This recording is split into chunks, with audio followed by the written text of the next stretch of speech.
What's going on, everybody? This is Afro Think Tank. So real quick, this weekend, the IDF deleted 22 people in the airstrike, and 18 of those people were children. You know, and it happened so casually. They died, right? They got killed by more than likely an American financed, IDF bomb, right? And it got me to thinking, how monstrous human beings can be, how unhuman-like human beings can be.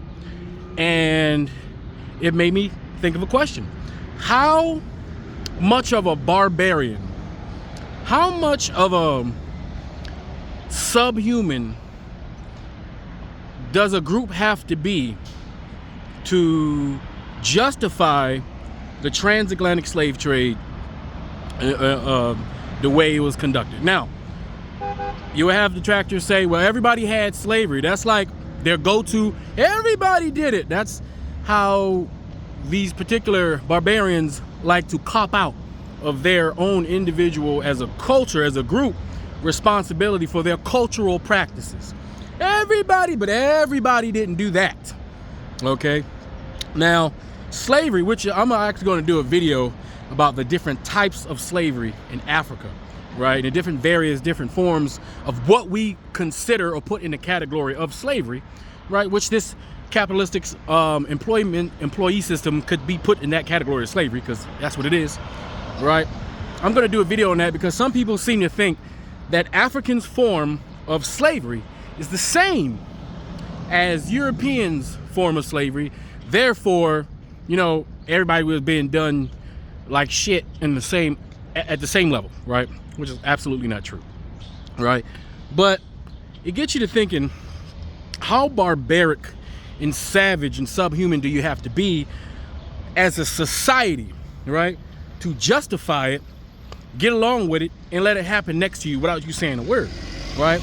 And what kind of monsters could be like that culturally? Because we know Africans have never, despite all the evil things we've had African leaders do and rulers do throughout the millennia, we have never been that systematically destructive, right? Especially towards other people. We've never been like that, right? There's always been a limit there's always been humanity with it, right?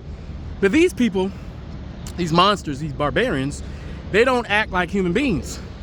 They act like the evil villain in every movie, right? What kind of monster could do such a thing like the transatlantic slave trade? Then you think about more recent history and what that monster has been doing after the transatlantic slave trade, and what that monster barbarian is doing right now, right? And I think that is consistent with the cultural behavior of this group, these monster barbarians, these subhumans. The same type of barbarian, subhuman group of people that could justify, live around, benefit from the actual enslavement and chattel slavery of another group of human beings as an institution culturally, right? Not as prisoners of war, not anything crazy. Like, I'm talking about straight up, this is our system of government and this is okay. And God, the almighty peaceful God, said it's okay for us to do it. Those people who should be smart enough to know that what they're doing is wrong. They have enough morality to know what they're doing is not moral, right? What kind of people would do that? I would say it's the same type of people who can drop a nuclear bomb on another group of people just to see what it does.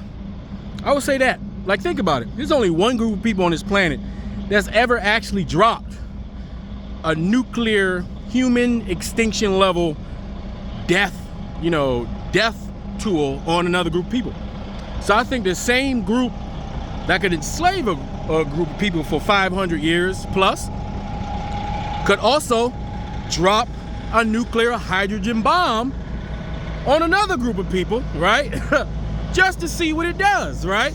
And after knowing what it does the first time, you still drop the second one. You got to be inhuman for that. And then on top of that, to have your society celebrate in jubilation that you have created a technology that's able to kill millions of people at one time, right? For that to be an achievement of your cultural group, that achievement that you guys are so proud of, it would take a savage, inhuman barbarian to be proud of that, right? So while other groups of people create and invent things that's beneficial to humankind, the barbarian subhuman group, they create weapons to kill all mankind, right? So it's kind of consistent, right? The same group of people that can enslave people can kill millions of people at the same time. The same group of people who can enslave, who can put people into slavery, are the same group of people who can go to a country and kill millions of people so that so their corporations can make profit.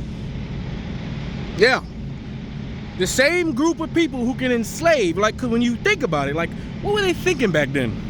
The same group of people today, right? Their offspring are just like them. So they will go to a country and just go ahead and kill millions of them slowly using soldiers and more bombs, right?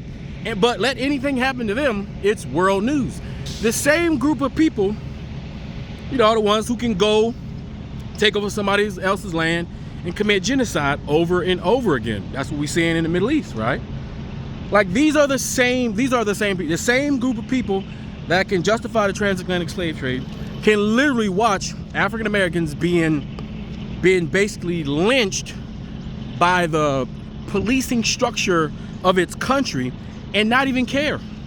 And when called out, get upset because they don't like when their barbaric culture, their subhuman culture, their subhuman barbaric activity is called out because it hurts their barbaric feelings. And their barbaric feelings, as far as they're concerned, is equal to the life of anybody else that's not a barbarian, that's not a subhuman, right?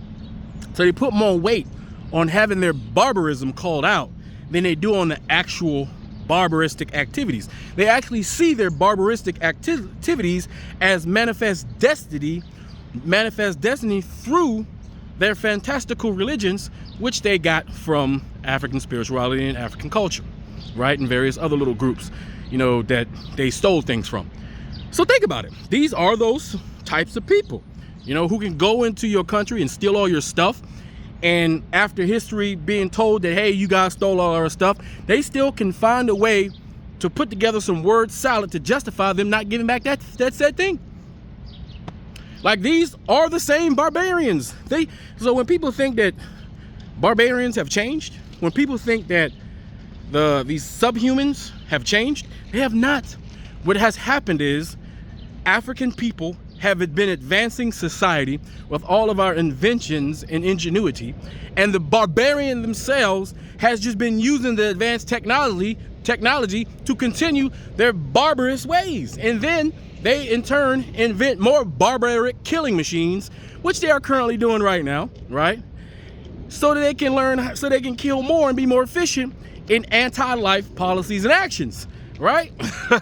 Like right now, they're so barbaric, right? These particular barbarians and subhumans, that they will even go off and kill hundreds of thousands of Europeans, right? So that they can test out all their new equipment, all their new drones, right? While hundreds of thousands of young, working age, baby making European males are being murdered by each other forcefully by those rich barbarians and subhumans who want to show off, have a showcase for their new futuristic death machines that fly in the air and hover and don't cost that much, right?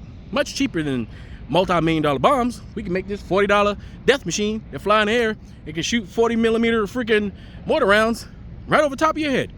No problem. Advanced in human technology. This is the direction that they go. The same type of barbaric group of people that can justify the transatlantic slave trade, also they justify the disenfranchisement of South and Central America, keeping that whole continent disenfranchised so that we can continue to take the money and exploit them, so we can have our cocaine and our fentanyl and all the drugs that, you know, a barbarian and a subhuman likes to have. You know, it's their thing, right? It's just if you really look at the activities of the barbarian, the subhuman, right? These individuals, you would see that their current activities, right, are consistent with their past activities, right? So that means that they don't change. What happens is technology changes. The world changes around their barbarism. So they still have the same mindset. They just have new technology to go with that mindset. So what do? I don't know. I don't know what you do, but I know you need to know and understand that the barbarian is a barbarian, and the barbarian's going to be a barbarian. And if you expect that barbarian to be anything other than what it is, if you expect that barbarian to act any differently, then you got another thing coming. The barbarian will not act differently. Consistently, the subhuman has been showing you who they are. They have never not shown you who you are. They've always been 100% transparent on their barbarism. Yet it is us who give the benefit of the doubt. It is us who give the second, third, fourth, fifth chance, thinking that we can hold them to the same humanistic standards as we would hold ourselves. That's our mistake, because we're so naive in thinking that one day that barbarian, one day that subhuman Cro-Magnon is going to all of a sudden start to become human and start to do things that's consistent with nature and being alive and being positive and being cooperative with nature and humanity. If you think that's going to happen, like many people will say, I have a bridge to sell you, and it's right over there, and you can't see it because it's translucent, but believe me, please believe me, it's there. Only $19.99. You can have it. Just cash app it to me. I'm just saying. So whenever you're sitting back and you think about what kind of barbaric subhuman could do that, just think about the group of people whose whole history is about death and destruction, whose pre-Christian gods was also all about death and destruction, whose pre-Christian spiritual systems was about going to another place, killing, raping, and procuring another group. That is the claim to fame. That is the history. All right. So if you just look at everything in holistically, you would see what kind of person would do those things, and that kind of person is still here, right? That kind of person is at Starbucks. That kind of person is your boss. That kind of person is the people that you work with. That kind of person is the one running past me. They're everywhere. And they are that thing. And yes, sometimes they can be civil, right? They're civil when it benefits them. They're civil when there's there's nothing rocking. But as soon as a situation comes up to where something's either going to benefit them or they feel inconvenienced, they will then show you who they are. All right. Anyway, tell me what you guys think about this in the comment section. This is Afro Think Tank. Learn something, teach something. I'm out.